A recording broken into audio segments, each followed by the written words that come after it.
what life was really like in a Victorian Doss house. Boring history for sleep. Hey everyone. Tonight, we're drifting back to the gaslit haze of Victorian London, a place that was simultaneously the center of the world, and also, in many ways, its overflowing dustbin. So if you're tucked in, lights low, maybe a little sleepy already, good. You'll need that calmness, because the Victorians didn't do calm. They built empires, factories, and railways. But they also built something less glamorous, the Doss House. That's where we're heading tonight, into the shadowy corners of the 19th century, where the poor slept shoulder to shoulder, and dreams were a luxury few could afford. This isn't the Downton Abbey version of the 1800s. There are no tea services here, no lace curtains or piano recitals. Instead, we'll be wandering through the rooms where life cost 4 pence a night, and that was considered a bargain. So, settle in. Let's drift back to the smoky heart of London and slip quietly into a Victorian Doss house. The city that never slept. Except poorly by the mid-1800s, London was bursting at the seams. It was the biggest city on earth, full of money, progress, and stench. There were 2.5 million people living there by 1850. Though living might be too generous a word, the Industrial Revolution had drawn thousands from the countryside with promises of work. What most of them found was smog, starvation, and landlords with creative pricing strategies. Whole families crowded into single rooms. When even that became too expensive, they turned to Doss houses, the cheapest, most desperate form of shelter in the city. A Doss, by the way, was slang for a night's sleep, and a Doss house was where you could buy one, usually without questions, and definitely without comfort. The price of sleep. The first thing to know about a Victorian Doss house is that sleep was sold in categories. There was the 4-penny coffin bed, the 3-penny upright, and the 2-penny hangover, none of which sound particularly restful. If you had 4 pence, you could afford a small wooden cubicle with a straw mattress. It was called a coffin bed because, well, that's exactly what it resembled. A narrow box with a sliding lid. Some were divided by flimsy boards for privacy, though privacy here meant not being directly stared at by your snoring neighbor. 3 pence got you a space on a shared bench or plank, sometimes with rope barriers, between sleepers to stop them collapsing on top of each other. And, if you only had 2 pence, the lowest of the low, you got the rope sleep. This was a single, thick rope stretched across the room, and you simply leaned forward, draped your torso over it, and dozed while standing. In the morning, the keeper came in and cut the rope down to wake everyone up. Yes, the industrial age had invented alarm clocks made of gravity and mild humiliation. The Doss house itself picture, a narrow brick building on a foggy street. The windows are black with soot, the sign outside faintly lit by a flickering gas lamp. It probably says something optimistic like lodgings, clean beds, warm fire. Inside, the air hits you, a dense, sour mix of sweat, tobacco, cheap gin, and despair. The floorboards creak, and somewhere in the back, a small coal stove struggles to heat the damp walls. The lodgers come and go all night, men in torn coats, women clutching shawls, barefoot children trailing behind them. The keeper sits at a rough wooden desk, collecting coins and occasionally glancing up with the expression of someone who's seen every kind of human misery and run out of commentary. There are rooms for the men, smaller ones for women, and sometimes entire families crammed into corners. Beds are made of straw or horsehair, the sheets rarely washed, and everything smells faintly of mildew and boiled cabbage. The light never truly goes out. Some people come in at midnight from the workhouse, others leave at dawn for the docks or factories. It's a restless rhythm. Bodies shifting, murmuring, coughing. Even the silence has a pulse to it. The lodgers. Who were the people who slept in these places?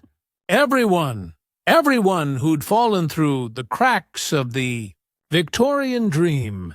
There were dock workers who'd missed a day's pay and couldn't afford their usual lodgings. Seamstresses who'd lost their jobs to new machines, old soldiers, chimney sweeps, beggars, petty thieves, and wandering widows. Some were just between homes. Others had been between homes for decades. Many were alcoholics, because cheap gin was both currency and comfort. A few were simply too proud to beg, and too poor to live otherwise. And a smaller, sadder number were children, orphaned or abandoned, who learned early that life in the city rewarded cunning more than innocence. In the corner, there might be a blind fiddler scraping out a tune for pennies. Nearby, a mother rocks a baby while whispering lullabies in a language no one else in the room understands.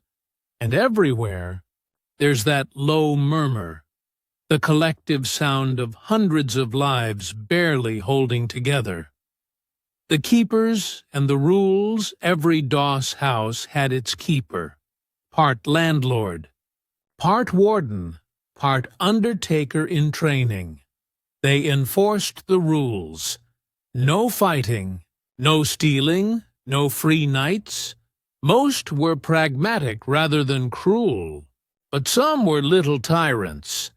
They'd toss out anyone who couldn't pay, even in winter, or they'd charge extra for a corner near the fire, knowing full well it might mean the difference between comfort and pneumonia.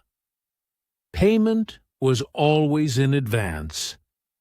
A night's rest was worth whatever you had in your pocket, and sometimes that meant trading shoes or a coat. If you couldn't pay, you walked, or more often, shivered, to the next Doss house and tried again. A typical night, let's imagine it. It's 11 p.m., and the streets outside are slick with drizzle. Horses clatter by, their hooves echoing off brick walls. The lamps burn low. A line of people forms at the door of the Doss house, coins in hand. Inside, the keeper checks each payment with a grunt. A man pays 4 pence for a coffin bed and squeezes down a narrow hallway lit by a single candle. He slides into his box, pulls a threadbare blanket over his shoulders, and closes the wooden lid to shut out the noise. In the rope room, the atmosphere is different. It's louder, smellier, more chaotic. Men lean forward over the taut line, heads resting on folded arms, eyes closed in shallow sleep. Every now and then, one snores loudly, jolting the rope and waking everyone in a small, miserable wave. In another room, women whisper quietly, gossip, prayers, maybe half-forgotten songs. Someone laughs too loudly and gets shushed. A rat scurries across the floor, pauses and disappears under the stove. Outside, the rain keeps falling. Inside, time drifts by in restless half-dreams. Hygiene, or lack thereof, there was no plumbing, no baths, no sinks. Water came from a shared bucket, refilled from a public pump. Toilets, when they existed, were outhouses behind the building, dark, freezing, and rarely cleaned. Diseases spread fast. Typhus, cholera, and tuberculosis were regular visitors. Doctors rarely came unless there was a corpse involved, and even then, they might just take the body for research. Smell was simply part of life. Every person carried it: the scent of damp clothes, soot, unwashed skin, and hopelessness. In the wealthier parts of town, the smell of the poor was considered a public menace. In the poor parts, it was just air, a moment of irony. The Victorians, in their typical way, managed to feel both guilty and superior about all this. Reformers toured the slums, clutching handkerchiefs to their noses while taking careful notes about the condition of the lower classes. Newspapers printed sensational exposés about Doss houses, describing them as dens of filth and sin, which, to be fair, they often were. But little changed for decades.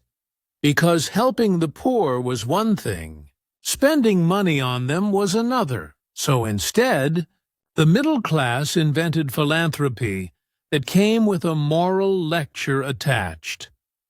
Soup kitchens opened, but only for the deserving poor. Charities gave beds, but only if you promised to stop drinking and start praying. The rest were left to the rope rooms. The morning after at dawn, the keeper enters the rope room with a knife. He cuts the rope down, and the sleepers collapse in a ragged heap, rubbing their eyes and groaning. The air is cold, the fire long dead. Everyone files out to start another day, or at least to survive one. Some go to the docks, some to the factories. Others wander the alleys, looking for work or food, or something stronger to drink. The lucky ones might earn enough for another night under the same leaking roof. The unlucky ones sleep under bridges, in doorways, or not at all, and still the city hums on, indifferent, endless, alive. Eventually, reformers did make progress. The 1890s Lodging House Acts set new standards for cleanliness and safety, banning the infamous rope rooms. Charities and councils built better hostels, small victories carved from enormous poverty.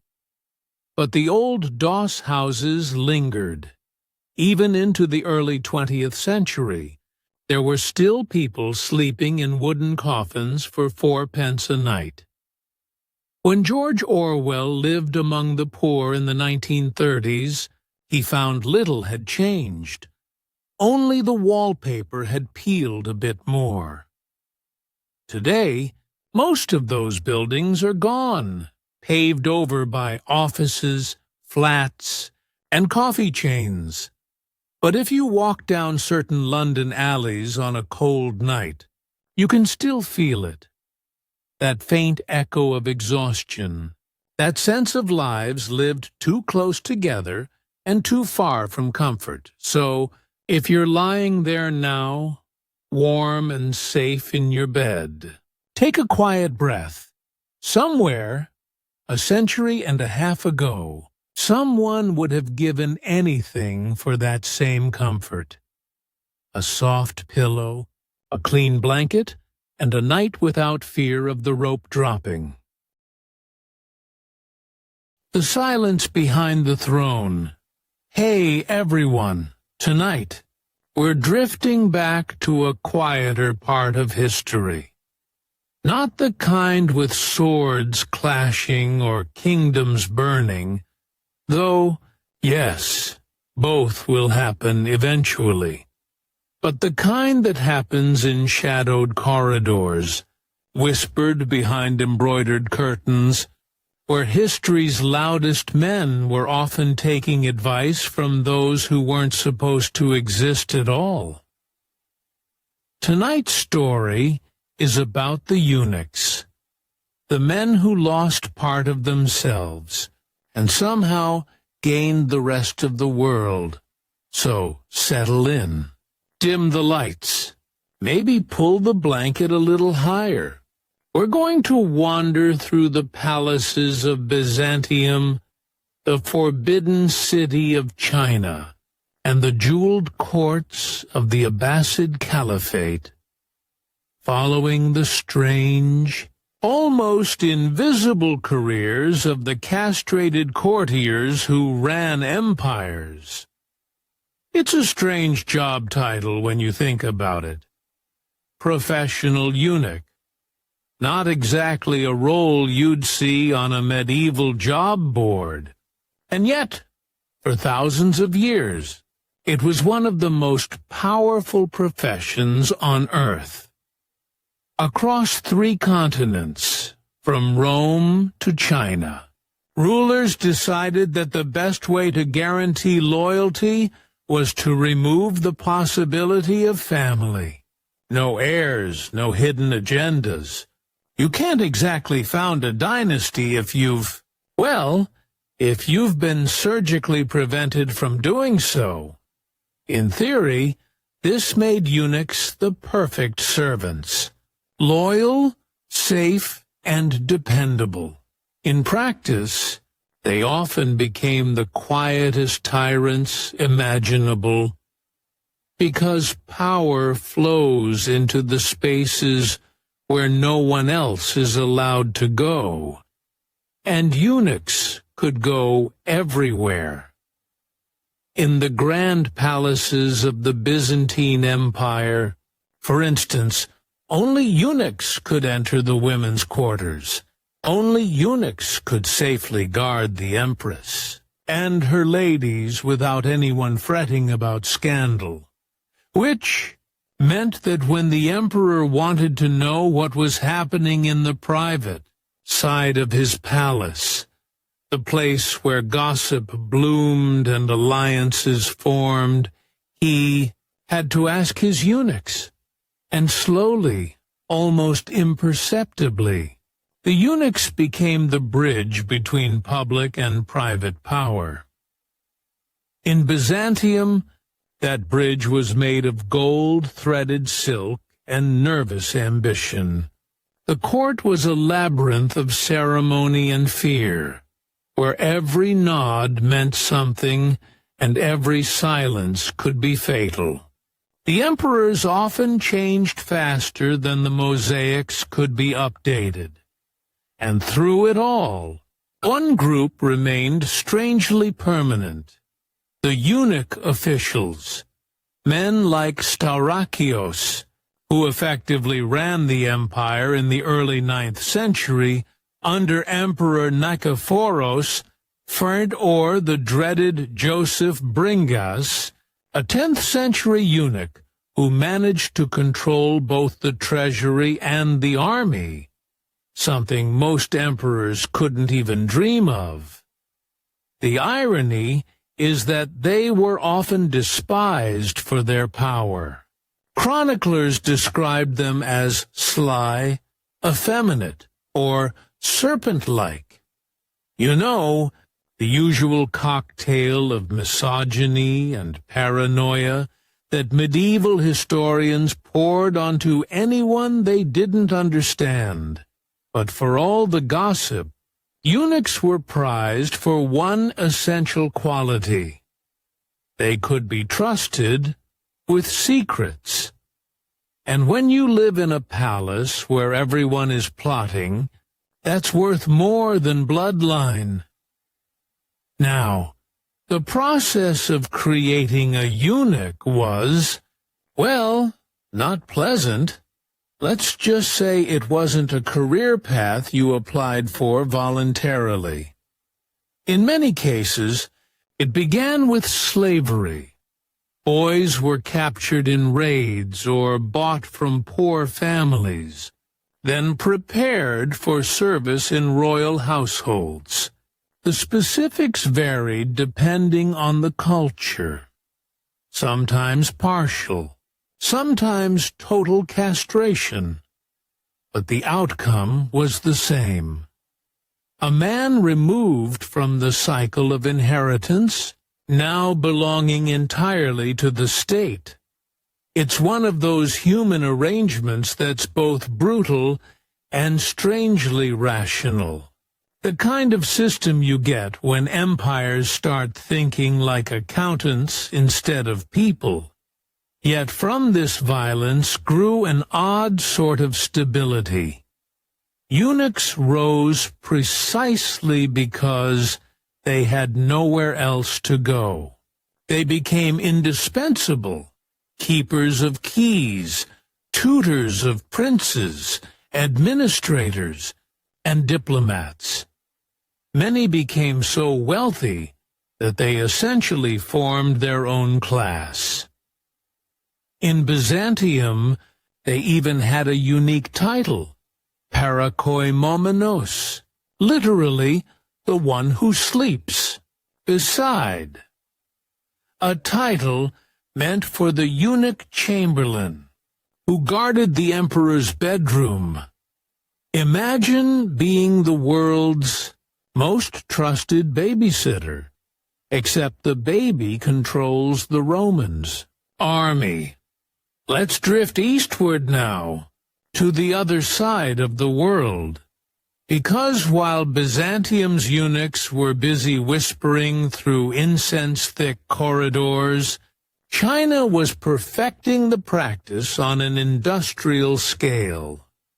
Chinese eunuchs were not just servants.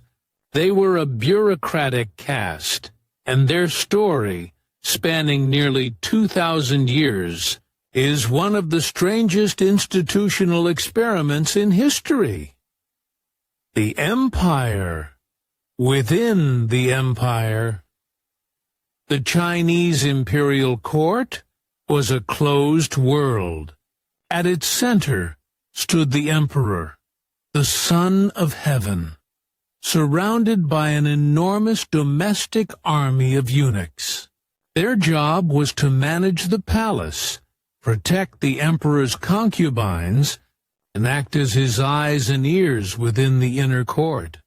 Theoretically, they were meant to stay out of politics. In practice, they often became the politics, because when an emperor came to power at age 9 or 15, or whenever his mother decided he was ready, someone had to run things in the meantime, and that someone was usually the most trusted eunuch.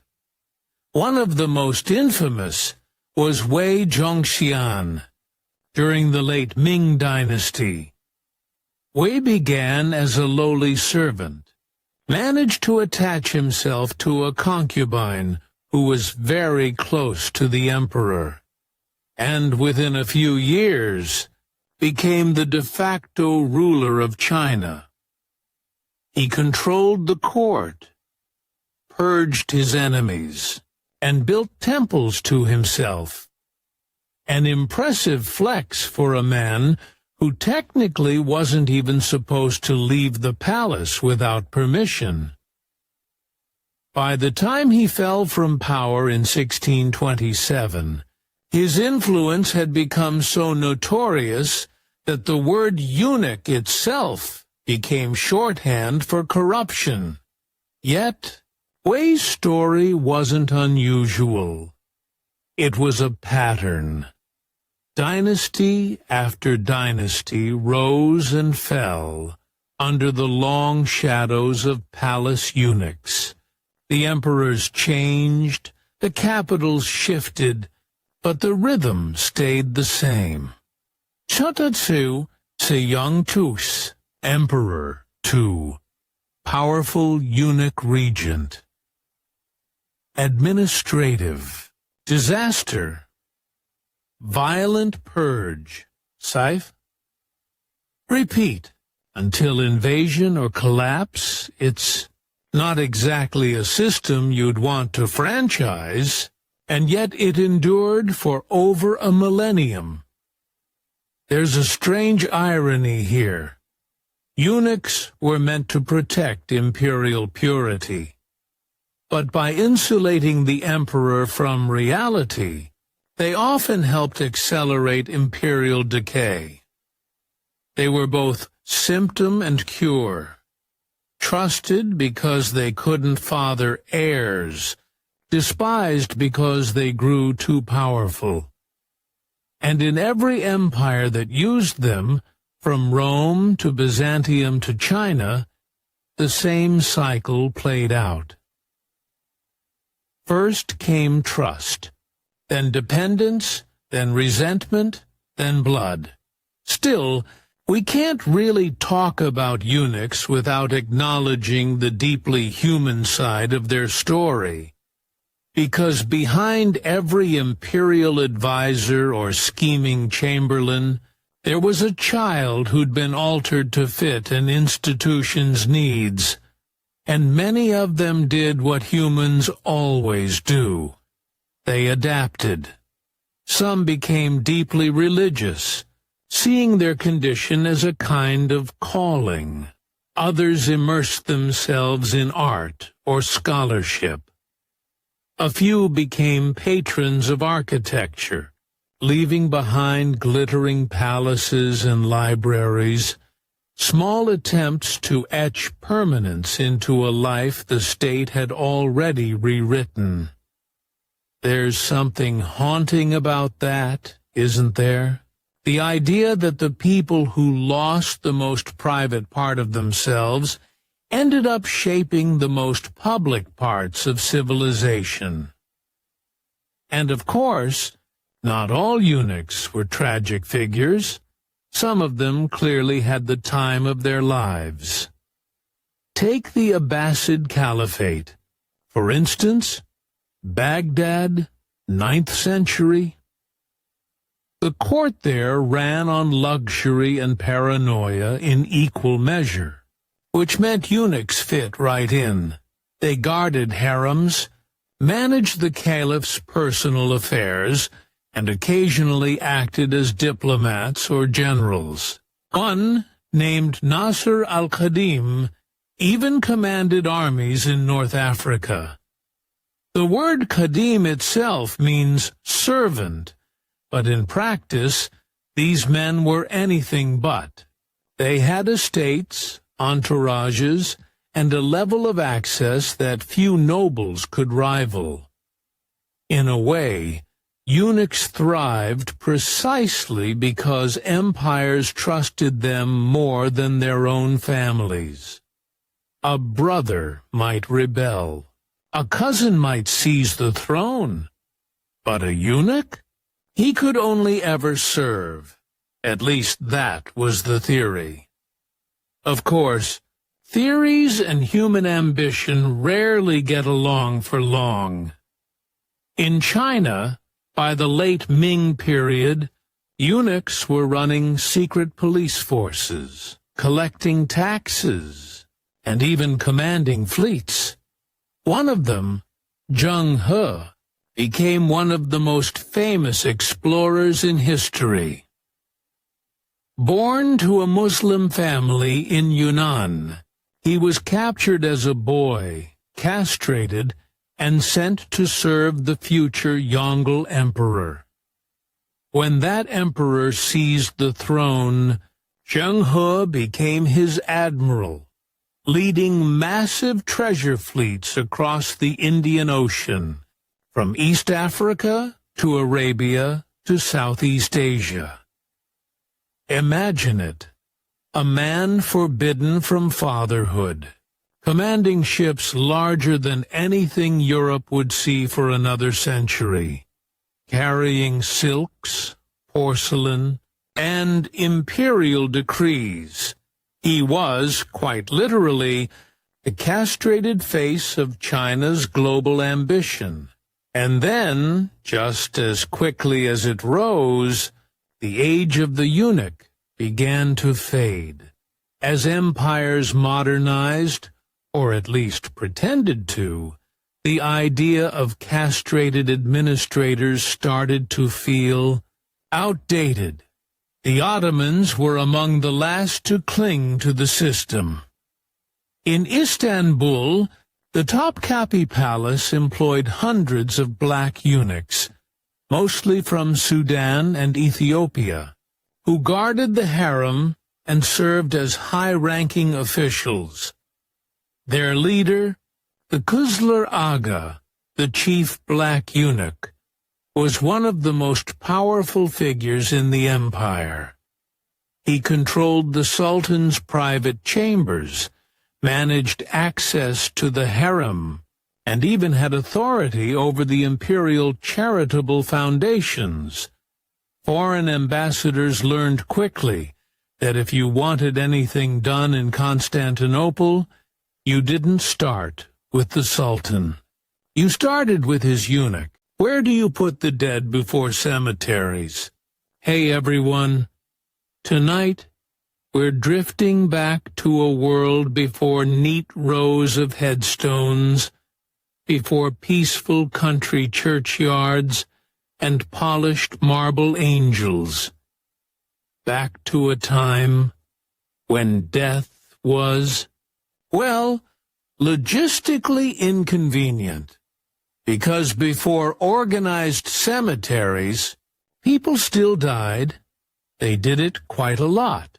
In fact, and the question that no one really wanted to think about, but everyone eventually had to, was what, exactly, to do with all the bodies. So tonight, we're going to wander very slowly through the history of human corpse management. From the first shallow graves scraped into prehistoric dirt, to the crowded medieval churchyards, to the centuries when burial was a privilege rather than a rite.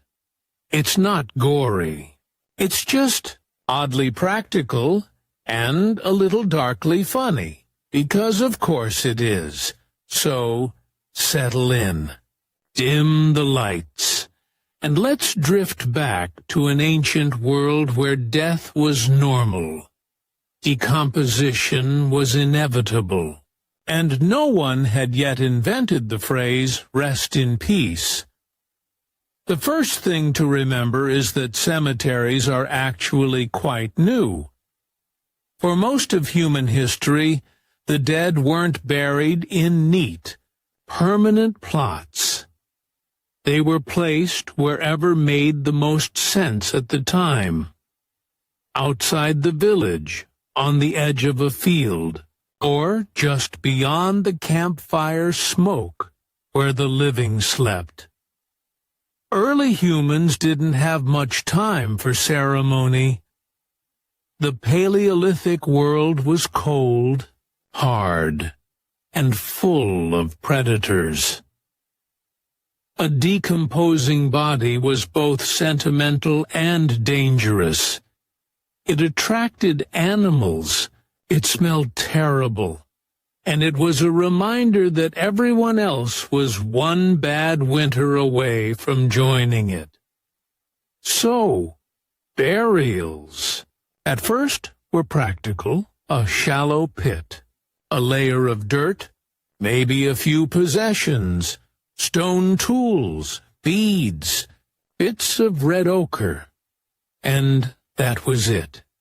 The famous burials at Sungir in Russia show two Ice-Age children laid carefully side by side, covered in thousands of ivory beads. They were dressed more luxuriously in death than most people would ever be in life. It's a touching detail, but also a clue. Even early on, humans weren't just disposing of bodies. They were doing something with death, trying to make it make sense. Of course, not everyone was buried. In some places, people simply left the dead to nature. This might sound harsh, but it made perfect sense for nomadic societies. If your entire group moves every few weeks, digging elaborate graves isn't practical. Archaeologists call this exposure burial, a tidy academic phrase for leaving the body outside.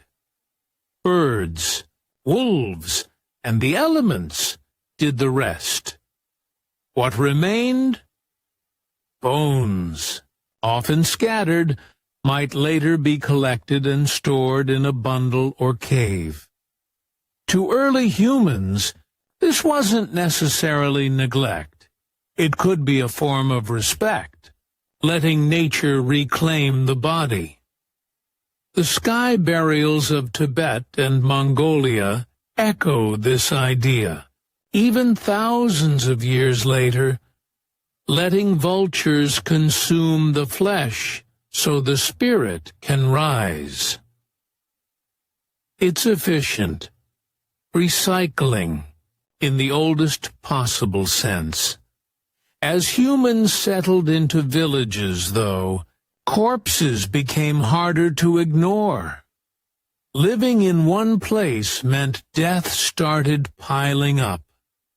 Literally, people buried their relatives near their homes, under floors, behind huts, or in small communal pits. The Neolithic town of Çatalhöyük in modern Turkey is a perfect example. When archaeologists excavated it, they found skeletons beneath nearly every house, grandparents under the hearth, children beneath the walls. The living quite literally built their lives on the dead. This wasn't grim to them. It was comforting. The ancestors were close, keeping watch. If you dropped your spoon, you were probably hitting your great-aunt. Still, over generations, this got complicated. When people rebuilt their homes, they often disturbed the earlier burials, moving bones to one side, or mixing them into new plaster. Eventually, entire walls were made of recycled human material, an architectural style that, thankfully, never really caught on. By the Bronze Age, things got more organized. With cities came temples, and with temples came ritual space. Now, the dead began to migrate, from private homes to sacred grounds. Burial became a public affair, a reflection of status, wealth, and divine favor. The Egyptians, as usual, went completely overboard. What began as simple desert burials evolved into pyramids, mummification, and elaborate tomb goods, all to ensure the body stayed intact for eternity. Because, according to their theology, it needed to. The irony, of course, is that their obsession with preservation worked. Thousands of years later, we can still stare directly at people who died in 1200 BCE and think, ah, yes, eternal life through linen and sodium carbonate. Most other cultures were less dramatic. In Mesopotamia, people buried their dead in clay jars, sometimes stacked like storage pots in temple courtyards. The Greeks preferred stone tombs, with an occasional flair for sculpted narcissism. Marble youths reclining gracefully, as if dying heroically was just another form of lounging. But even with all this ritual, the main problem remained. There were only so many places to put people. For much of the ancient world, burial wasn't universal. It was a privilege. The poor, slaves, or outsiders were usually dealt with en masse. Unmarked pits outside city walls, or disposal sites politely ignored by everyone. In ancient Rome, official cemeteries didn't exist. Rich families owned private tombs along the roads leading into the city. The closer to the gate, the more prestigious. But ordinary Romans, they were left to the puticuli, public dumping grounds for bodies, animals, and garbage. Writers described the smell as unbearable, which, given that Romans lived next to open sewers, really says something. The wealthy liked to imagine that death preserved social hierarchy. Even in decay, the upper classes were meant to be recognizable. Marble sarcophagi for them, a nameless pit for everyone else. Of course, time had other ideas. 2,000 years later, archaeologists find the bones of senators and servants mixed together in the same earth. Death, in the end, is the great social equalizer, though it does tend to take its time proving the point. Meanwhile, outside the Mediterranean world, burial customs were more imaginative. The Vikings, for instance, favored ship burials. If you were important, you were placed in a longboat, surrounded by weapons, food, and occasionally your unfortunate servants. Then the whole thing was buried under a mound, or, if you wanted to be extra dramatic, set on fire and pushed out to sea. It sounds romantic, but in practice it was probably smoky, chaotic, and a nightmare of maritime logistics. Some boats didn't actually float very far, meaning the neighbors occasionally found a flaming corpse parked inconveniently near shore. Elsewhere, in prehistoric Europe, people began building megalithic tombs. Giant stone chambers like Newgrange in Ireland or the dolmens of Brittany. These served as communal vaults, used over centuries. Bodies went in until there was no room left. Then the bones were cleared to make space for the next occupants. Efficient, yes, but not exactly restful. It's worth remembering that the idea of resting in peace didn't really exist yet. Peace, for the dead, wasn't the goal. Transformation was. Cross cultures, death was seen as a process, not a single event. The soul lingered. The body decayed. The two parted ways slowly, sometimes over months or years. In that in-between time, the living had to handle the physical reality of the corpse, which meant rituals and a lot of patience. In some ancient Slavic traditions, for example, people reburied bones after several years, once the flesh had fully gone. This secondary burial was common worldwide. The first burial handled decomposition. The second, usually cleaner and more celebratory, handled remembrance, essentially Phase 1, logistics. Phase 2, closure. It's a system that makes a strange kind of sense. Practical, spiritual, and flexible. It also helps explain why so many ancient tombs contain bundles of bones rather than whole skeletons. By the time of the final burial, the deceased had already been processed. Let's pause for a moment and consider the emotional side. For us, death is sanitized. Cemeteries are orderly, graves are individual, and the dead are usually invisible. But for most of history, death was part of daily life, seen, smelled, and handled personally.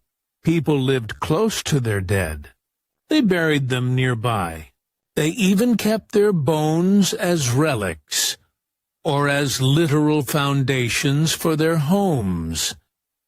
There's something almost comforting in that proximity. Morbid, yes, but intimate. We can imagine a Bronze Age family burying their ancestor at the edge of the field, leaving offerings of grain and wine. Every harvest, they'd pour out a little more. The boundary between living and dead wasn't sharp. It was a conversation that went on for generations. It's only later, with urbanization, churches, and the bureaucracy of burial, that death started to move away from home. That shift, from personal to institutional, from family care to cemetery management, is really the story of civilization in miniature, and, as we'll see, it didn't always go well. Because once towns got big enough, the dead began to cause problems again. When you bury hundreds of people in the same small area for centuries, the ground fills up. And when the ground fills up, well, it starts giving some of them back. But we'll drift into that gently in the next part. For now, picture the world before cemeteries. Small villages, smoky fires, the faint outline of graves blending into the earth. Death everywhere, and yet oddly peaceful, familiar, ordinary, and woven into life. Just the quiet rhythm of generations layering upon one another, bone by bone. The silence. Between prayers, tonight, we're drifting back to the Middle Ages, to stone cloisters, flickering candles, and the faint, suspicious sound of snoring during evening prayers. we're going to spend some time with monks. Not the mystical, perfect monks of legend, glowing softly with divine serenity, but the real ones, tired, occasionally petty, occasionally weirdly creative, who spent their entire lives inside stone walls, surrounded by the same 30 people, and somehow managed not to lose their minds. At least, not all of them, because for all the talk of holy devotion, even monks got bored, terribly bored, and, being medieval men with too much time and too little stimulation, they found interesting ways to pass the hours. So, let's settle in. Dim the lights. Maybe imagine the sound of rain on old tiles, the smell of ink and damp wool. And let's drift back to a time when boredom itself was considered a sin. You'd think the Middle Ages would have cured boredom by sheer survival.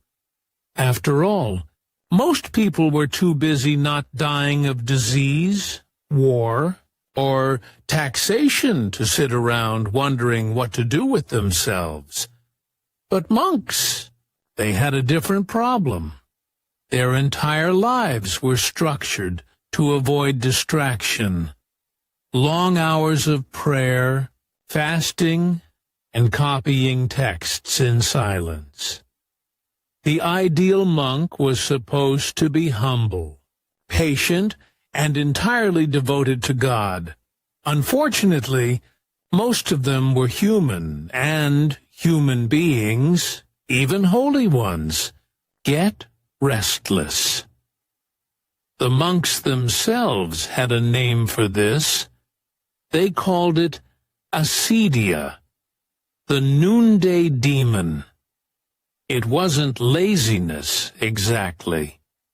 It was the strange, heavy boredom that crept in after years of doing the same thing, in the same place, every single day. Imagine it.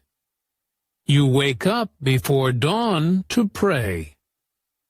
You chant the same psalms you chanted yesterday, and the day before, and the day before that. You eat porridge. You read scripture. You chant again. Then you copy a paragraph from St. Augustine until your hand cramps. By mid-afternoon, the sun is hot. The bees are droning. And you start to wonder, what if I just walked away? That's acedia. A sin so subtle that you might not even notice it. Just a sense that life has slowed down so much that even eternity feels long. The Church took it very seriously. Because if boredom could tempt monks, what hope did the rest of humanity have? Still, the monks had to find ways to cope, and, being resourceful, they did. Some turned to creative pursuits, illuminating manuscripts with dazzling colors and gold leaf, or composing music that would later evolve into the beginnings of Western harmony. Others leaned into manual labor, gardening, brewing beer, tending sheep, but a few, predictably, got stranger. One of the quiet joys of medieval monastic history is how many rules survive. Every monastery had its own customary, a detailed instruction manual for daily life, written by someone who clearly understood how much trouble monks could cause when left unattended. The sheer specificity of these rules tells you everything you need to know. For example, no monk shall keep a pet without permission, which, of course, means monks definitely kept pets, cats, mostly, to chase mice from the scriptoria, though a few seem to be kept purely for affection. In one famous medieval manuscript, a scribe doodled in the margin, "Here is where my cat urinated." And then he drew a little cat, because even the most solemn servant of God occasionally needed to complain about his cat ruining his work. Other rules forbid idle talk, laughter in the refectory, or frivolous songs, which strongly suggests that monks were, in fact, talking, laughing, and singing quite a lot. We even have surviving complaint letters from abbots moaning that their monks were gossiping about one another, sneaking wine, and playing dice behind the dormitory. One abbot in 13th century France lamented that some of his monks sang love songs through the cloister windows at night. To whom exactly, he didn't specify, but one imagines the nuns across the field were probably involved. Still, not all boredom led to misbehavior. Sometimes it led to creativity. When you spend decades in silence, the mind looks for places to wander. And for monks, that often meant the margins of their work, literally. Manuscript margins are a gold mine of monastic boredom. In between lines of scripture, you'll find doodles of knights fighting snails, rabbits jousting on rams, and strange hybrid creatures, doing things best left undescribed. One monk drew a picture of a man balancing a sword on his nose. Another sketched a line of singing, frogs. Several seemed to get fixated on monkeys, for reasons we can only guess at. It's as if they poured every ounce of suppressed personality into those tiny spaces, small acts of rebellion against the crushing sameness of devotion, and you can almost hear them sigh as they drew, "Yes, Lord, I love you." But this page of Leviticus is so long. Let's drift for a moment into the rhythm of a typical day. A monk's schedule was divided into the hours, 7 periods of prayer, evenly spaced through the day and night. Matins, lauds, prime, terce, sext, none, vespers, compline. Each hour had its chants and readings, all memorized, all repetitive. Between prayers, monks might work in the fields, study, or copy texts. Meals were silent, eaten while one brother read from Scripture. Sleep came in narrow wooden cells, sometimes interrupted for midnight prayer. It sounds exhausting, and it was meant to be. Idleness was dangerous. Work and prayer were shields against temptation. But of course, too much routine becomes its own kind of temptation. After 10 or 20 years of this, even a sermon about eternal damnation must have sounded mildly refreshing. Some monks coped by becoming perfectionists. They rewrote old texts in immaculate calligraphy, measuring each letter like an act of worship. Others turned to music, inventing new chants or experimenting with harmonies that subtly bent the rules of Gregorian tradition.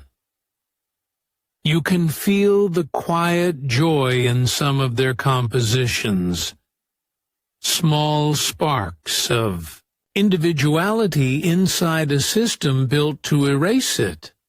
But others took different routes.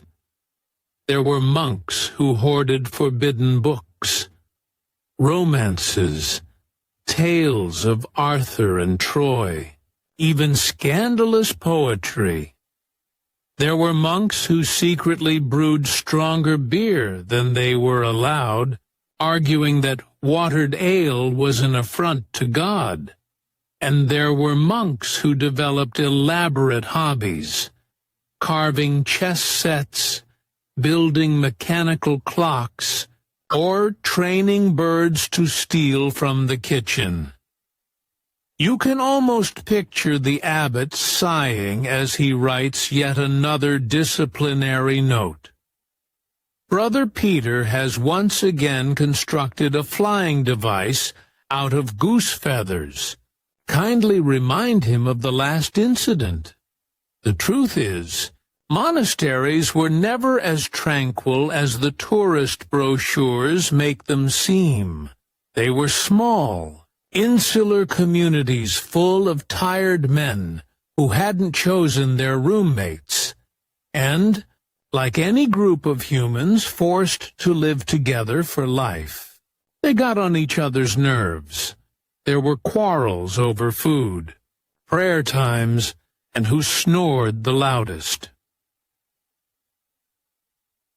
One monk in Canterbury was accused of hiding another's sandals out of spite. Another reportedly locked himself in the library and refused to come out because, brother, Matthew's voice is intolerable.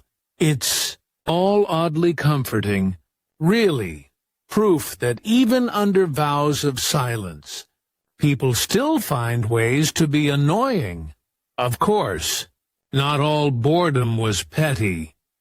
Sometimes it tipped into something darker.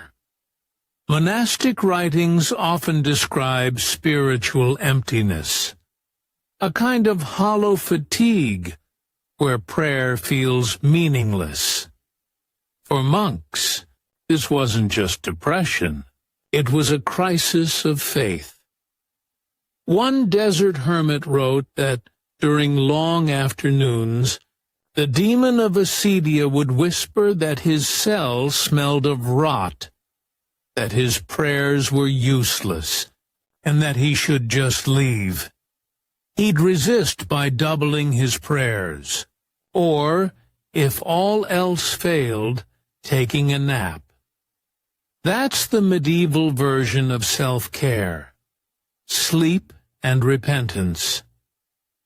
Still, despite the gloom, monasteries produced extraordinary things.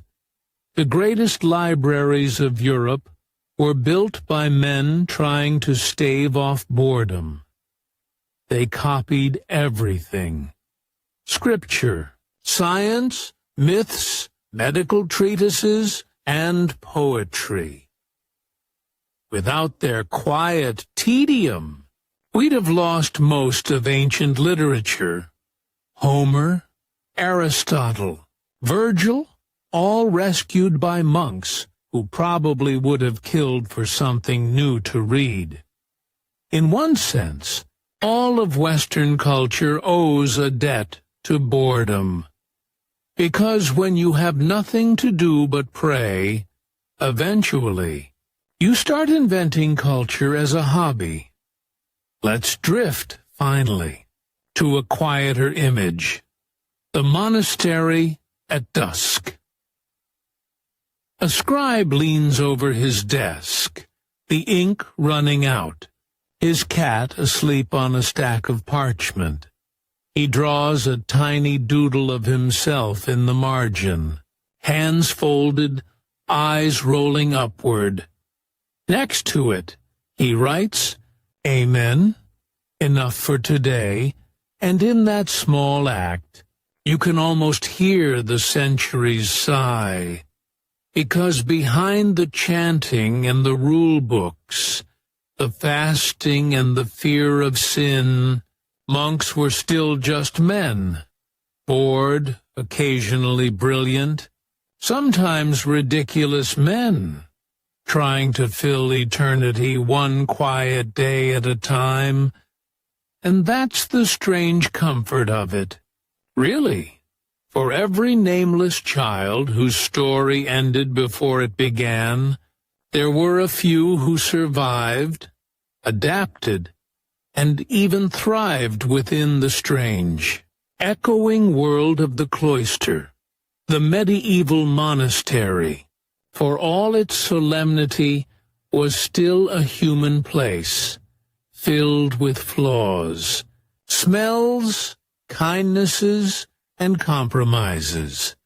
And in its courtyards, surrounded by herbs and stone, many abandoned children found something resembling peace. That's the end of part 1 of what happened to the children left at medieval monasteries. Would you like me to continue with part 2, where we drift deeper into the daily life of foundlings raised inside convents and abbeys, how gender changed their fates, the fragrant world of the filthy rich tonight? We're drifting back to a century that shimmered with pearls, powdered wigs, and plague. The 17th century, a time of lace cuffs, satin slippers, and an astonishing disregard for soap. So, settle in, dim the lights, maybe light a candle, a clean one if you're feeling brave. Because tonight, we're exploring how the rich, the elegant, perfumed, powdered elite of Europe actually smelled. And spoiler alert, it was not good, not even close. When we imagine royalty and nobility in the 1600s, we tend to picture them glowing.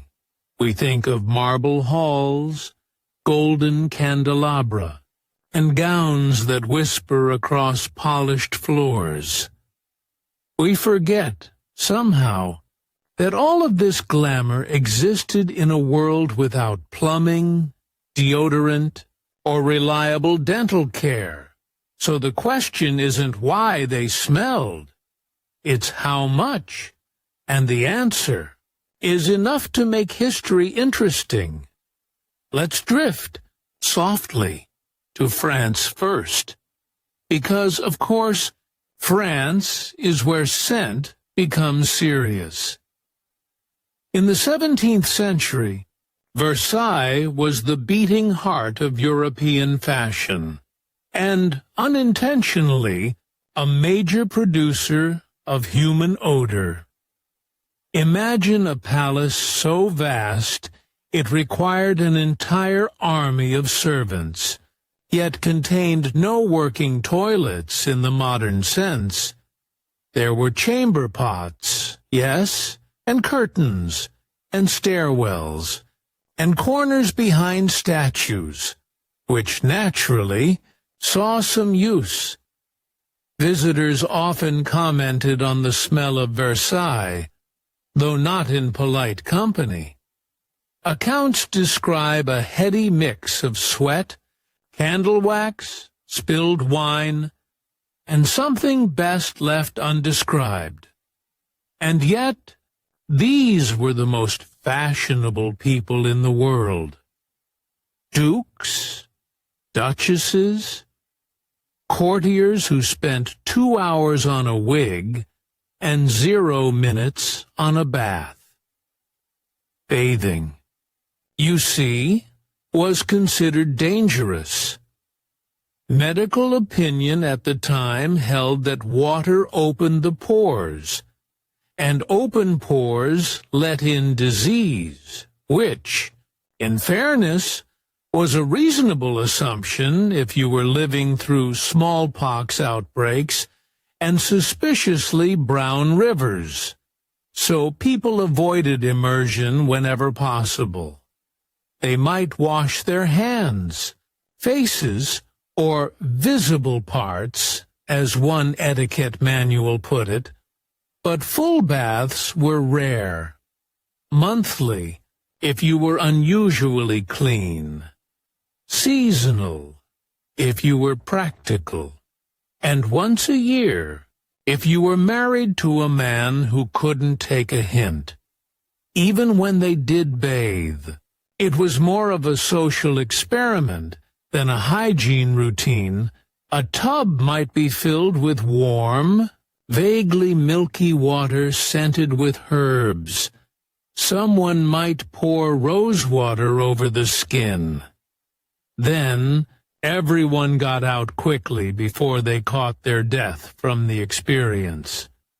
So, with actual washing off the table, the wealthy turned to covering their smells instead. Perfume became both armor and art. Men and women alike soaked their gloves in scented oils, jasmine, bergamot, ambergris. They carried pomanders, little metal orbs filled with spices and resins. They burned incense, dabbed their wigs with violet powder, and stuffed herbs into their clothes. At Versailles, the air itself was perfumed. Sachets were sewn into gowns. Floor rushes were sprinkled with lavender and mint. Even the dogs were perfumed, which tells you just how much denial was going on. And yet, no amount of civet musk or crushed flowers could disguise the underlying reality of unwashed humanity crammed into ornate rooms lit by hundreds of smoky candles. Let's take a moment to consider ambergris. Ambergris was one of the most prized perfume ingredients of the time. It's a waxy substance produced in the digestive tracts of sperm whales. To put it gently, it's whale vomit, or, depending on your perspective, whale aftermath. When fresh, it smells foul. After aging in the sun and sea, however, it takes on a musky sweetness that holds scent beautifully. To 17th century noses, ambergris was the height of refinement. To modern ones, it's complicated. Imagine walking into a ballroom where everyone's perfume base originated inside a whale. It gives a whole new meaning to the phrase animal. Magnetism. Perfume wasn't just for vanity. It was for survival. People genuinely believed bad smells could make you sick. The theory of miasma, or disease through foul air, dominated medicine for centuries. So to mask a stench was to guard your health. A good scent was protective, moral even. Doctors prescribed certain perfumes to strengthen the brain or ward off plague. Rose water was thought to calm the nerves. Vinegar of the Four Thieves. A mix of rosemary, cloves, and vinegar was sold as a disinfectant. One might dab perfume under the nose before entering a crowded room, both to seem fashionable and to avoid inhaling something lethal. So, yes, When courtiers drenched themselves in scent, it wasn't just for elegance. It was also a form of medieval PPE. Let's drift to England now, where the upper crust was every bit as odorous, just in a slightly different way. King James III reportedly bathed as rarely as possible, and boasted about it. Charles II, ever the hedonist, was known for smelling faintly of brandy and court gossip. And Queen Elizabeth III, though she died a century earlier, had set the precedent. She adored perfumes, but feared baths. English nobles preferred to change linen rather than wash their bodies. Clean linen, they believed, absorbed impurities and kept the skin healthy. So, if you smelled terrible, the solution wasn't soap. It was another shirt. A well-dressed noble might wear multiple layers of fine linen, changing them daily. It was a ritual of status. Only the wealthy could afford to ruin that much fabric in the name of cleanliness. As one satirist noted dryly, they bathe in linen, not in water, which, to be fair, was both true and deeply smelly. Wigs were another olfactory adventure. A 17th-century wig could weigh several pounds, made from human, horse, or goat hair, and washed approximately never. They were dusted with powders, scented with lavender or orange blossom, but they also accumulated sweat, oil, and the occasional insect colony. Wig maintenance was a thriving industry. Perfumers offered powders, pomades, and sweet bags to hide whatever was lurking beneath your curls. Barbers used hot irons and animal fat to reshape them, while courtiers fanned the fumes away politely. There's a recorded instance of a French duke's wig catching fire from a candle during dinner. He didn't panic, just ordered another and kept eating. That's 17th century luxury in a nutshell. Elegant, flammable, and faintly rancid. Speaking of elegance, let's drift into the royal bedchamber. Because if there was one place where perfume truly ruled, it was the intimate spaces of the elite. Royal bedrooms were saturated with scent, a mix of flowers, amber, smoke, and humanity. Beds were sprinkled with dried rose petals and lavender. Perfumed gloves and sachets hung from bedposts. Some nobles even perfumed their sheets with distilled oils, ensuring that every dream smelled faintly of desperation and bergamot, and then there were the cosmetics. The 17th century was the golden age of toxic beauty. White lead for the eye, face mercury for the cheeks, vinegar, ashes, and powdered pearls for everything else.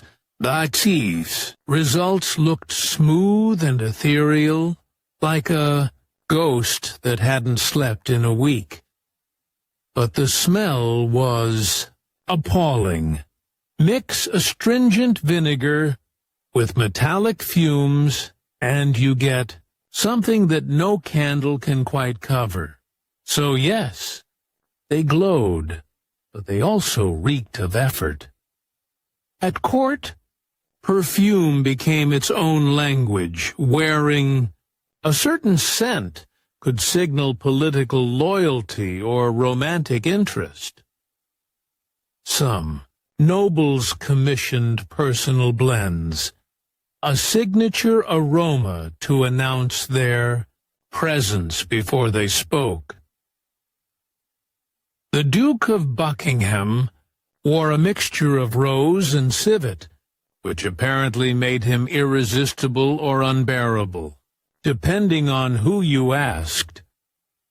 Louis XIV of France preferred orange blossom and musk, a cheerful combination, considering the state of his feet, which were chronically infected.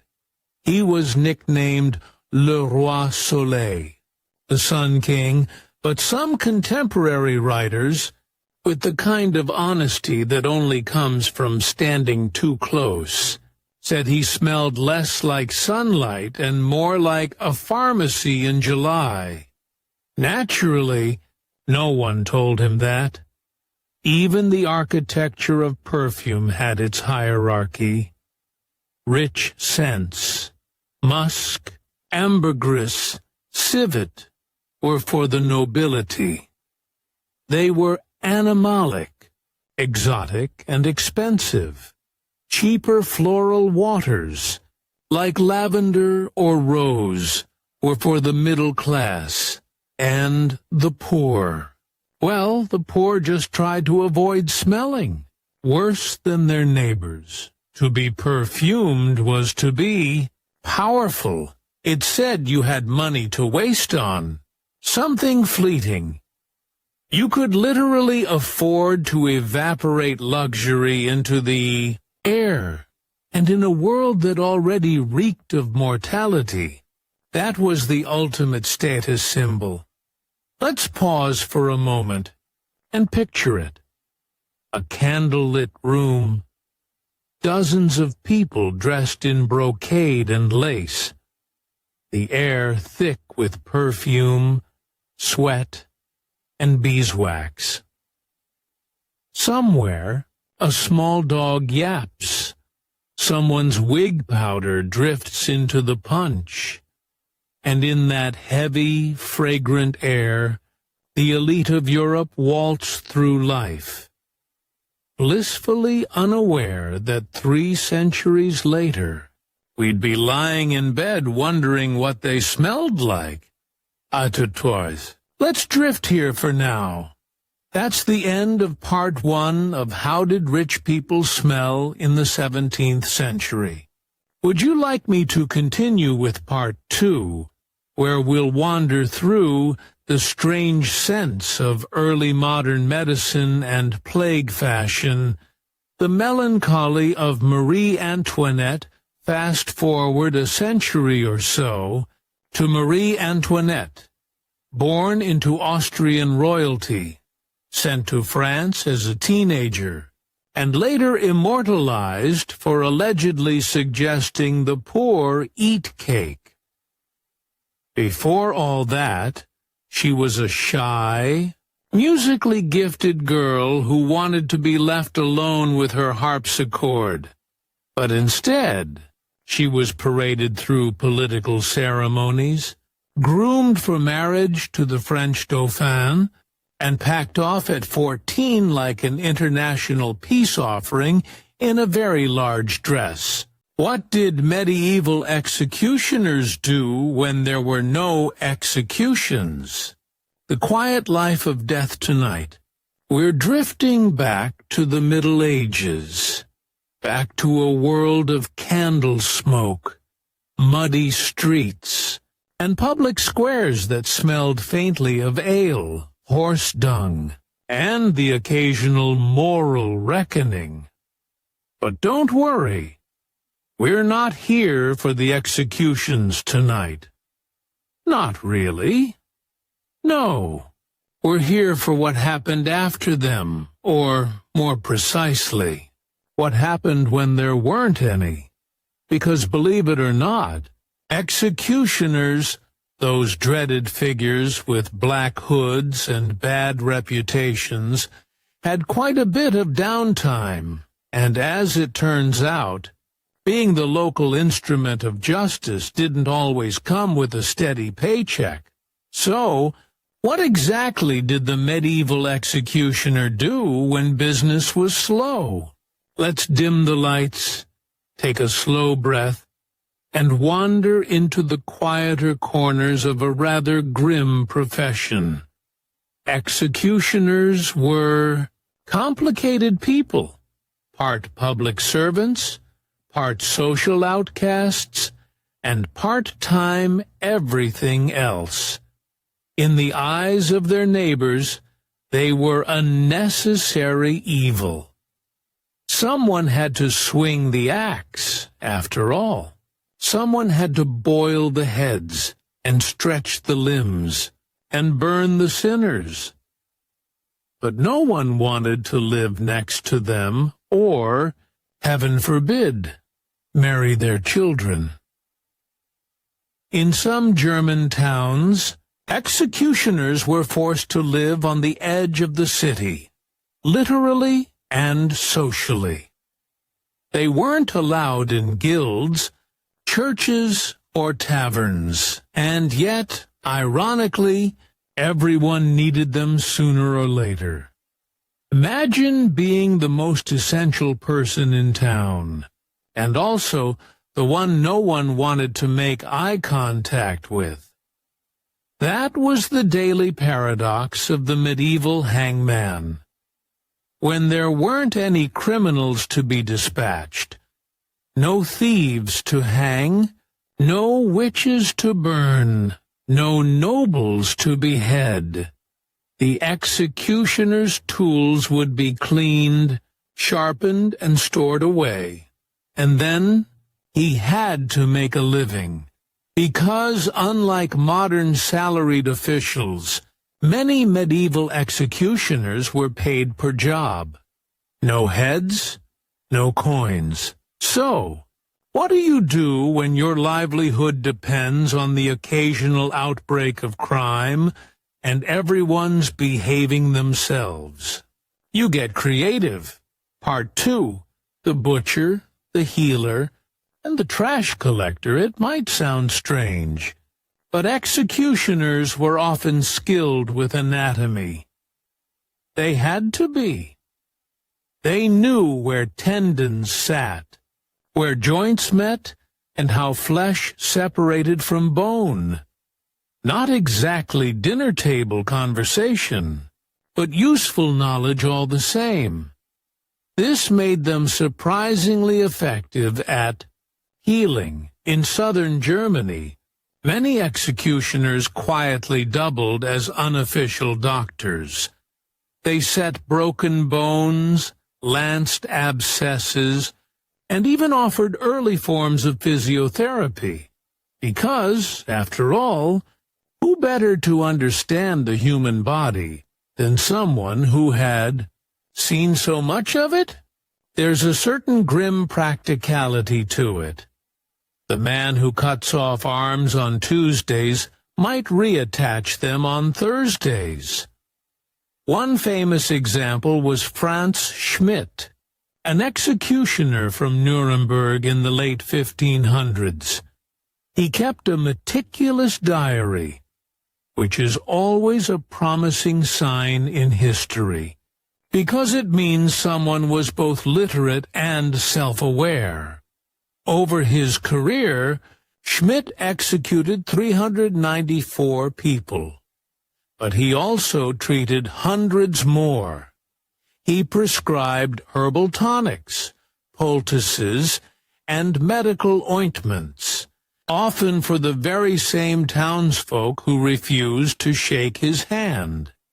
It's one of those delicious ironies of medieval life. The man who broke your neighbor's neck might also fix your back. When they weren't performing surgery or swinging swords, executioners often turned to more mundane civic work. They disposed of animal carcasses. They cleaned cesspits. They removed the bodies of suicides and plague victims, the jobs that no one else wanted. It was dirty, thankless work. But it came with a kind of grim stability, because in a world full of death and disease, sanitation was a growth industry. And there's something oddly peaceful about picturing an executioner trudging along with a shovel at dawn, clearing the streets of dead dogs and drunks, rather than decapitating anyone. Some executioners even ran butcher shops. It was a natural fit. Both involved sharp knives and a strong stomach. In certain towns, only the executioner's family could legally sell meat, because they were already considered unclean. If contamination was inevitable, the logic went, you might as well confine it to one household. The result? Executioner butchers became oddly prosperous. They had steady income, a monopoly on fresh meat, and a deep understanding of cuts. And yes, that pun was unavoidable. Of course, customers pretended not to notice. It was one of those quiet hypocrisies medieval society excelled at. You might shun the executioner in church, but you'd still buy his sausages on market day. Part 3. A family, profession, executioners were often part of dynasties because no one else wanted the job. It wasn't something you applied for, it was something you inherited. A son would learn from his father, who learned from his father, and so on. A grim family trade passed down like a curse wrapped in a tax exemption. In fact, many executioner families lived quite comfortably. They had stable housing, regular food, and, in some cases, even minor celebrity, not exactly adored, but definitely known, and the children of executioners faced a peculiar fate. Most towns refused to let them enter respectable professions, but they could become surgeons, knackers, or musicians. Apparently, the only way to cleanse your family reputation was to perform something beautiful, or at least noisy, for a living. Franz Schmidt, that unusually introspective executioner we mentioned earlier, eventually petitioned the Holy Roman Emperor to restore his family's honor. Amazingly, he succeeded. By the time he died in 1634, his children were considered respectable again, a rare ending in a line of hereditary ostracism. It's touching, in a slightly macabre way. The man who took hundreds of lives spent his twilight years trying to save his family's name. History is full of people cleaning up other people's messes, and sometimes their own reputations. Part 4. The weight of a job no one wanted. Let's drift. Now to a quieter thought, because behind all the superstition and bloodstains, executioners were still human. Some kept journals, others painted religious icons, or grew gardens, or kept cats. Many drank heavily, though perhaps that's understandable. And more than one reportedly had nightmares, even if you were paid to end lives. The work left marks of its own. It's easy to think of them as monsters, but most were just trapped. born into the wrong family, given a blade, and told they'd never be clean again. Some of them leaned into the role, wore dark clothes, cultivated mystery, even grew long beards to look the part. If society insists you're a villain, you might as well dress like one. But others quietly tried to live decently, to be kind, in their own strange way, to balance the books of fate by setting a bone for every neck they broke. There's something oddly restful in that image. Oh, man who carries death in one hand and healing in the other. A necessary evil, trying to be a little less evil on his days off. And in that contradiction between what they did and who they were, you can glimpse a broader truth about medieval life. It wasn't neat. It wasn't pure. It was just human. On and in sentence. Let's pause here. That's the end of part 1. The opening of what did medieval executioners do when there were no executions. Would you like me to continue with part 2, where we drift deeper into the daily routines and secret perks of executioner life, their strange relationships with church and law?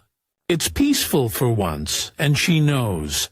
For tonight at least, he'll come back from the fort, tired and hungry, and sit beside her in the firelight. Tomorrow, the world will remind them that their love isn't real, at least on paper. But tonight, it is, and that's enough. Sickly, spoiled, and sad. Royal childhoods that should have stayed in bed. Hey, everyone. Welcome back to the quiet end of history. Let's drift into the softly tragic lives of the princes and princesses who had everything except a childhood, the golden cradle of loneliness. Royal childhoods sound glamorous. Silk sheets, tiny crowns, personal tutors with Latin accents. But beneath the gold leaf and etiquette manuals, most royal nurseries were emotional tundras. Affection was discouraged. Laughter was suspicious, and any sign of weakness was seen as a potential threat to the dynasty. So, from birth, small children were treated like delicate national artifacts. Precious, symbolic, and largely untouchable. Nannies raised them. Tutors lectured them. Parents waved politely from across enormous drawing rooms, and somewhere between the Latin lessons and ceremonial parades, the little humans inside those embroidered outfits quietly wilted. Poor little Louis. Let's start with Louis XIV, the so-called Sun King, a man whose reign lasted so long it outlived most of his original furniture. But before he was a radiant monarch, he was a frightened little boy, growing up in a palace that doubled as a political war zone. His father, Louis XIV, was emotionally distant, which is historian speak for had the warmth of a marble countertop. His mother, Anne of Austria, loved him dearly, but spent most of his early life fleeing revolts and palace conspiracies. At age 4, Louis became king, which, for a toddler, is an impressive resume item, but terrible for emotional development. He was dragged from city to city during uprisings, sometimes forced to hide under beds while mobs roamed the streets, shouting his name.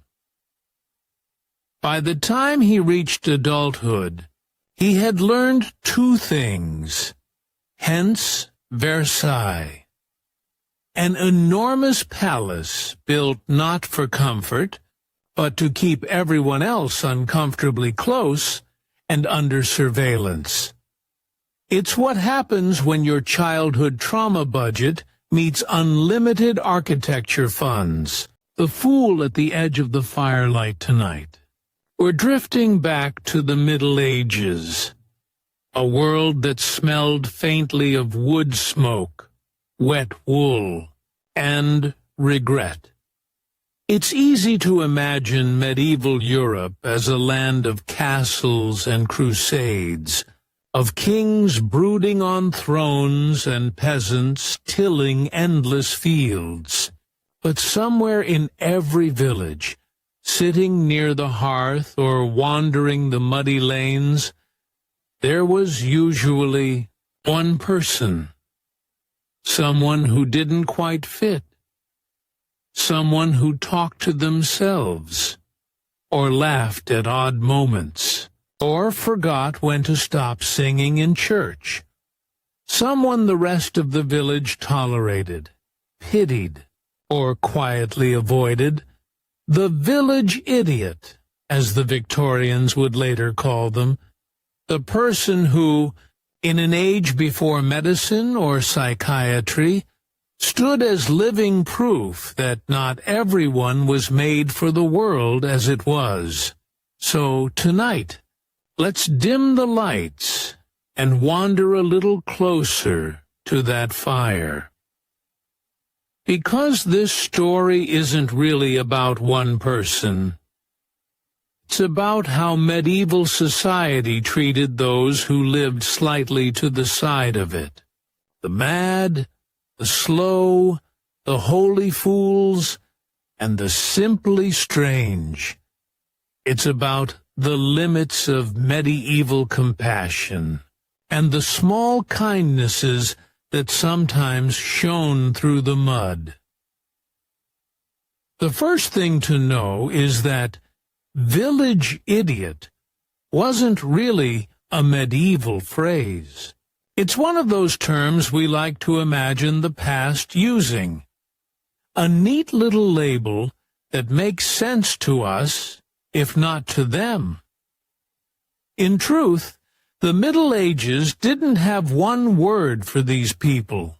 They had many: fatus, stultus, imbecilus, fool, innocent, simple, natural, or even God's poor.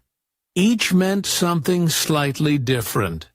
A natural fool, for example, was someone thought to be born without wit, the medieval equivalent of what we might now call an intellectual disability.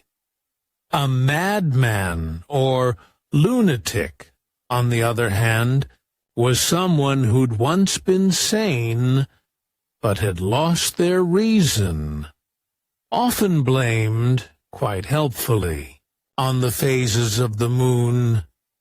And then there were the holy fools, people who acted insane for religious reasons, a phenomenon especially common in Eastern Christianity.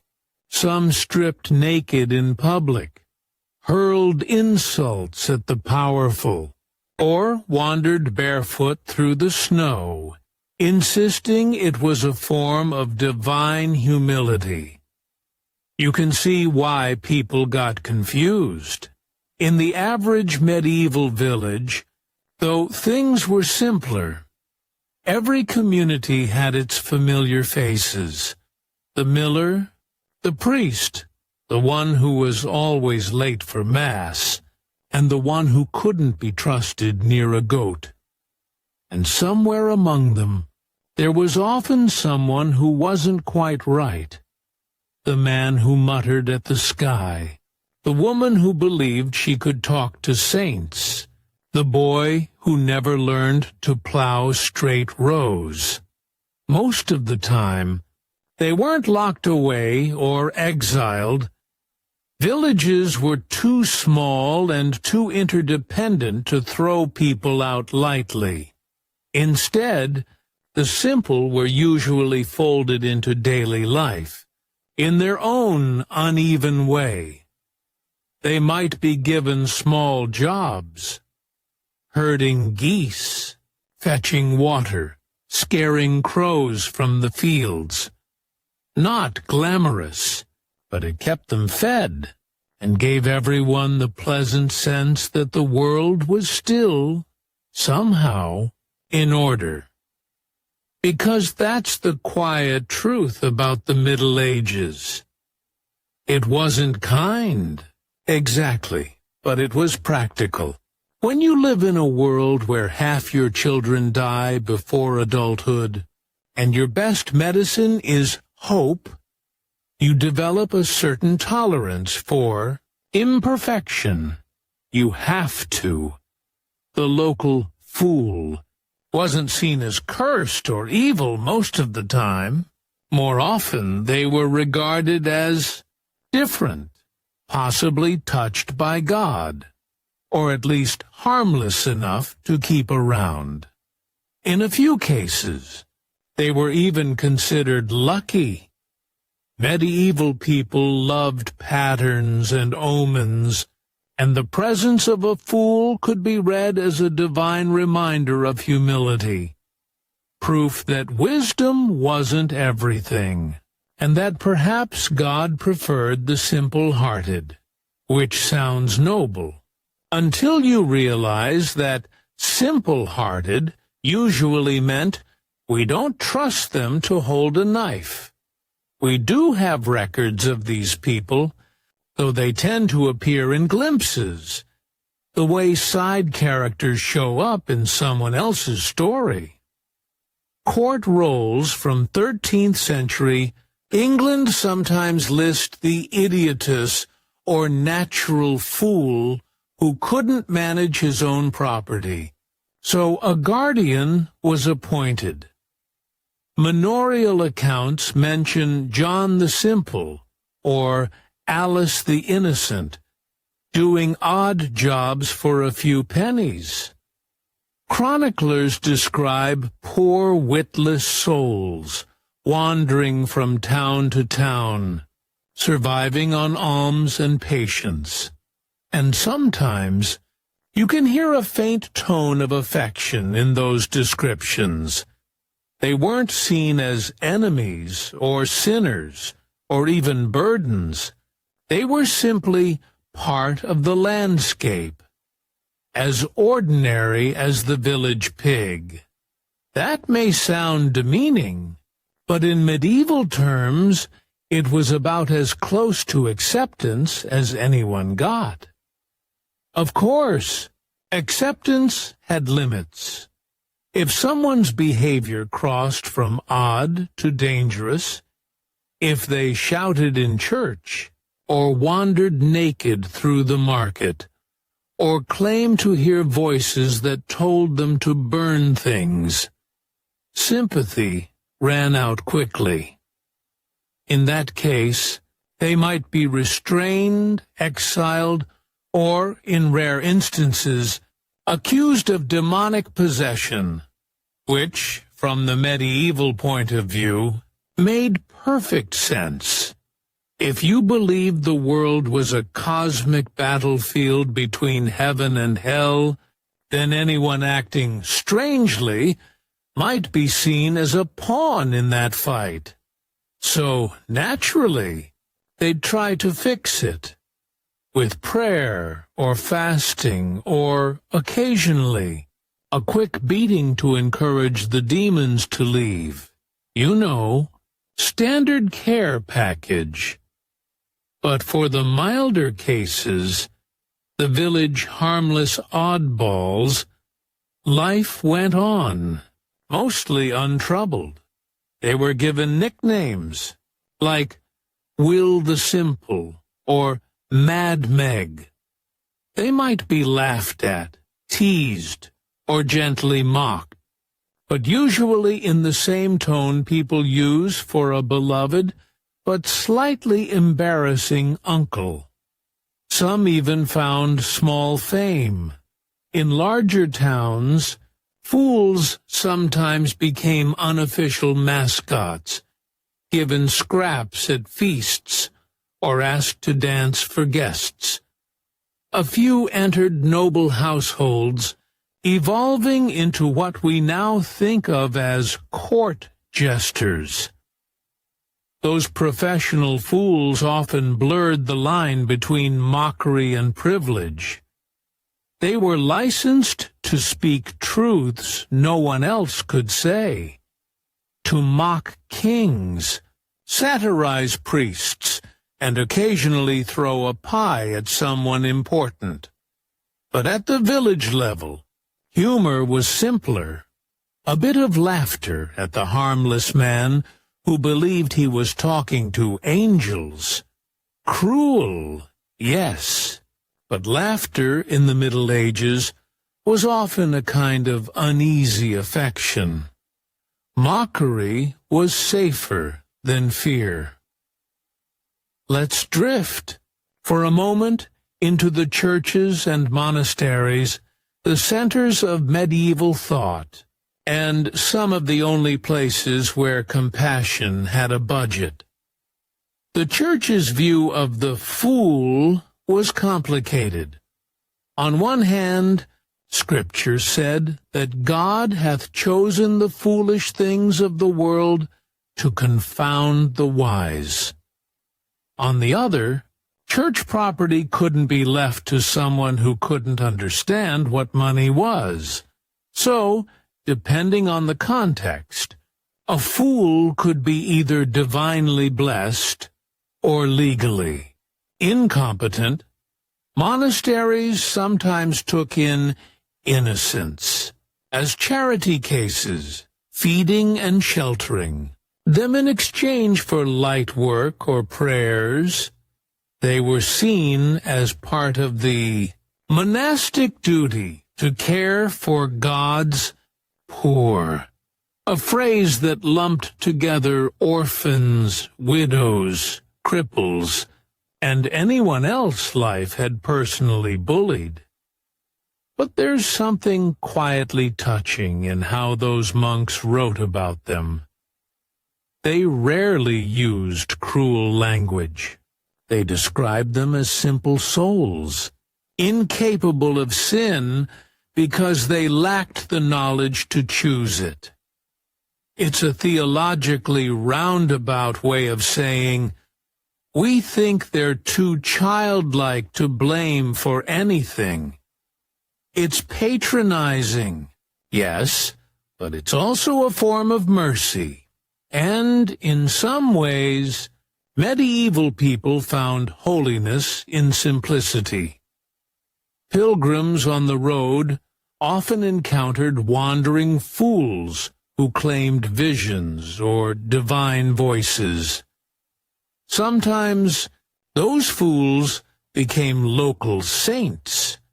One example comes from Russia, the so-called Eurodivy, or Holy Fools for Christ. They deliberately acted insane, believing that divine truth required total humility, even humiliation. They shouted prophecies in marketplaces, insulted czars, and lived in filth, all in imitation of Christ's suffering. Western Europe didn't have the same formal category, but the idea still lingered that madness could be holy, that God might speak through the mouths of the witless. It's oddly poetic, isn't it? A civilization that burned heretics and executed witches, yet sometimes bowed to a naked man shouting at clouds because they thought he might be speaking to heaven. Of course, not every fool was seen as sacred. Most were just background noise. The medieval world was full of noise. After all, animals, bells, gossip, storms, plagues. One more person muttering to themselves barely registered. And in a way, that's what makes their story both sad and strangely peaceful. Because being ignored can be cruel, but it can also be a kind of protection. While others were swept up in wars, taxes, and famines, the fool sat by the fire, feeding the village dogs and singing half-remembered psalms. He might have been mocked, but he wasn't hunted. He might have been poor, but he was rarely alone. That's not exactly a happy ending, but for the Middle Ages, it's close. Let's pause here for a moment. Imagine the scene again.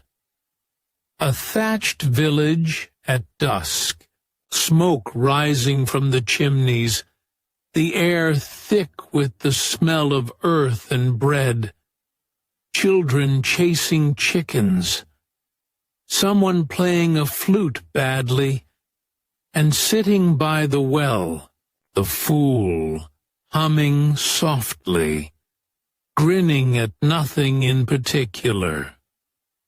He doesn't know that centuries later, people will use his title as an insult. He doesn't know that modern historians will call him mentally deficient or neurodivergent. He's just there, present, simple, and strangely at peace.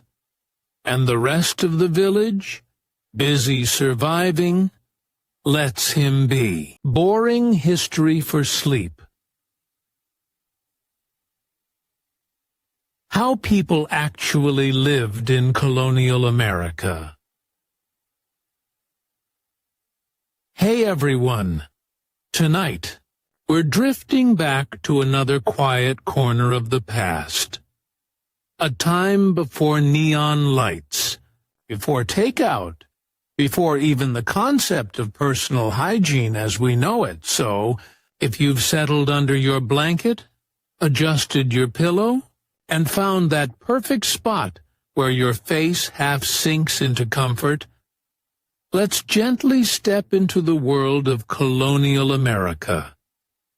Now, the phrase colonial America usually brings to mind those neat textbook paintings, powdered wigs, crisp coats, men signing things with feathers, and women holding baskets full of freshly baked pies. But, as you might guess, the real version was slightly less charming. There were no cozy farmhouses with matching shutters, no cheery barn dances every weekend, and very little soap. What people actually lived like in the colonies was a long, slow negotiation between ambition and mud. So let's drift through it. We'll wander through smoky cabins, muddy streets, and the uneven rhythm of a society that was constantly trying to look like England while being, very stubbornly, not England at all. Settling in. A muddy start. Let's start with the early 1600s, Jamestown, Virginia, the first permanent English settlement in the New World. The word permanent here is doing a lot of heavy lifting. When 104 English men and boys landed in 1607, they were full of grand dreams about gold and glory. Unfortunately, what they found was heat, mosquitoes, and a swamp that smelled faintly of despair. they built wooden palisades, which were basically large, splintery fences, and small huts that offered very little comfort, especially when you considered that half the population died in the first year. They had expected to find piles of treasure waiting for them, as if the continent had politely left it out like a welcome basket. Instead, they got dysentery. Food was scarce, morale was low, and everyone was slowly realizing that maybe they should have brought more farmers and fewer gentlemen who didn't know how to dig. One of the colony's leaders, John Smith, yes, that John Smith, tried to bring order. He was famously practical and slightly intolerable, insisting that anyone who didn't work wouldn't eat.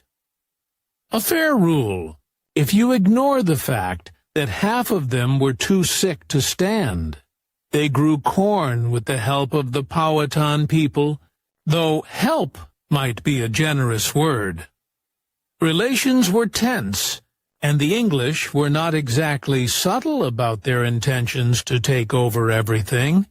Still, without the indigenous peoples, the colonists would have starved entirely, which they almost did anyway, in what came to be called the starving time.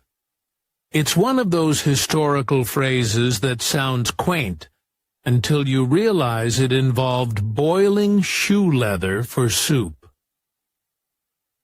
The colonial home once. The colonies began to stabilize. That is, once people stopped dying quite so quickly.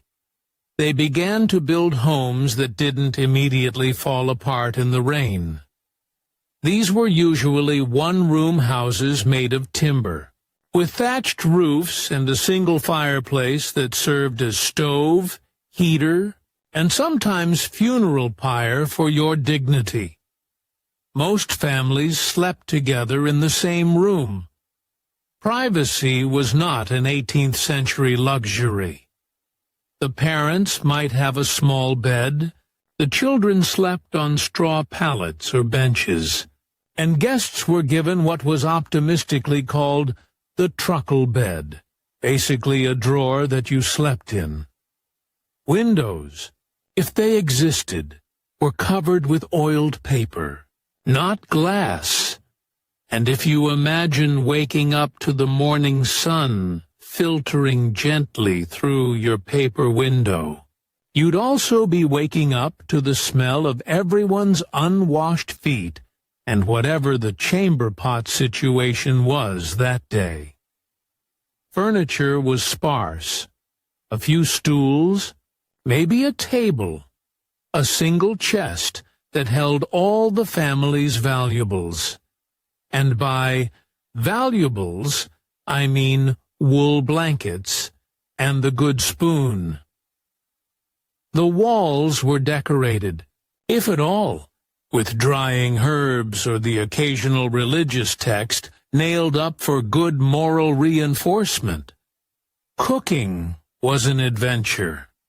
Fireplaces were massive, blackened with soot, and prone to belching smoke straight into the room.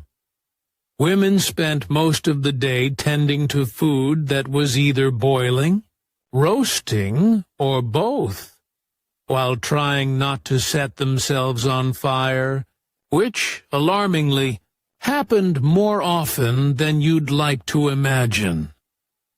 Clothing, mud, wool, and regret. Let's talk about fashion, because nothing says colonial luxury quite like 6 layers of scratchy wool. Clothing in the colonies was handmade, patched, and perpetually dirty. Washing clothes was back-breaking work, involving buckets of water, ash soap, and a lot of scrubbing against a wooden board, which meant, unsurprisingly, that it wasn't done very often. You simply wore your clothes until they either disintegrated or became self-aware. Men wore linen shirts, breeches that tied at the knee, and heavy wool coats that smelled faintly of sheep. Women wore long gowns with stiff stays, early versions of corsets, and aprons that they never quite took off. Children, up to about 6 or 7 years old, were dressed identically regardless of gender. Long gowns that made them look like tiny, confused monks. Shoes were precious. Leather was expensive. So many people went barefoot in summer, which sounds idyllic until you remember there were snakes, nails, and chamber pots.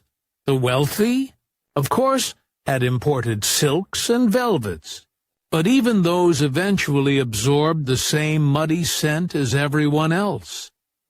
America was, if nothing else, the great equalizer in terms of odor.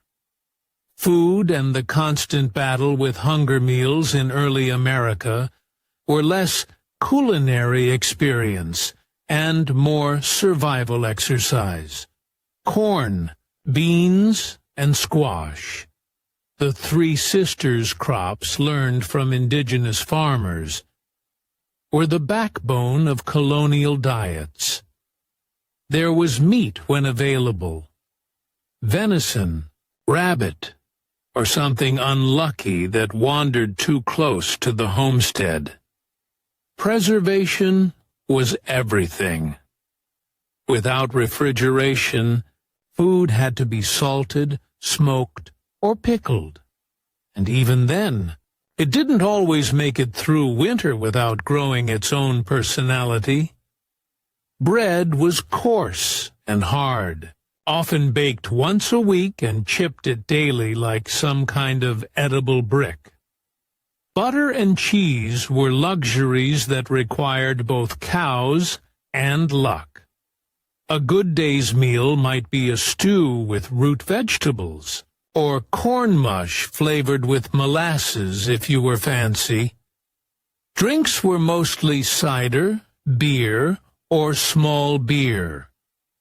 A weak, barely alcoholic brew considered safe for children. Water, after all, was often more dangerous than alcohol. The colonial diet wasn't all grim, though. There were apples, wild berries, maple sugar, and the occasional feast where tables groaned under the weight of roasted meats and pies. Thanksgiving, for instance, was less about gratitude and more about, we finally didn't die this season. Work, and some more work for most colonists. Life was an endless cycle of labor. Sunrise meant chores, feeding livestock, chopping wood, hauling water, weaving, sewing, planting. Leisure was practically an unknown concept, though on Sundays you were required to rest, which meant sitting still for hours while someone shouted scripture at you in a freezing meeting house. Children were expected to help as soon as they could walk. Little boys fetched firewood, little girls spun wool or watched siblings, and teenagers worked like adults, which was convenient, since they were often married by 16. Men farmed or traded. Women managed everything else. The idea of domestic management in the 1700s meant knowing how to bake, butcher, doctor, weave, churn, and occasionally deliver babies. Most colonial women could probably run a modern hospital using only butter, twine, and sheer force of will. Education was patchy. Wealthy families hired tutors, or sent sons to England for schooling. Poorer children learned whatever their parents knew, often reading from a single tattered Bible or hornbook. Girls' education stopped early, replaced with useful skills, which basically meant how to make 17 things out of cornmeal and silence your opinions. The sound of the colonial world, the world of the colonies, was not quiet, though modern ears might have found it strangely peaceful. There were no engines, no hum of electricity, no constant background noise of civilization. But there were other sounds: the rhythmic thump of looms, the ringing of blacksmith hammers, the barking of dogs, the clatter of wagon wheels, and the omnipresent rustle of wind through trees. Nights were profoundly dark. Without street lights, the world beyond your candle was an abyss. People moved by lantern glow, or by moonlight, or not at all. Superstition thrived in that darkness. Witches, omens, restless spirits, and in many places, those beliefs were taken very seriously. You can imagine the quiet unease of sitting in a creaking wooden house, listening to the forest just beyond your door, wondering what might be moving out there in the blackness. The colonies were a land of both promise and paranoia, society and class. The English fantasy colonial America liked to imagine itself as a miniature version of England. Polite, orderly, and stratified. Reality, however, was muddier. There were still elites, plantation owners in the South, merchants in the North. They built grand houses with imported furniture and servants, trying very hard to recreate the elegance of London drawing rooms. But outside those polished circles, life was far simpler and far rougher. Servitude was common. Indentured. Servants signed contracts to work for years in exchange for passage across the Atlantic. Many died before they finished. Those who survived often found themselves landless and broke, looking at their new world with growing disappointment. And of course, the colony's prosperity depended heavily on enslaved Africans. Men, women, and children forced into labor under brutal conditions.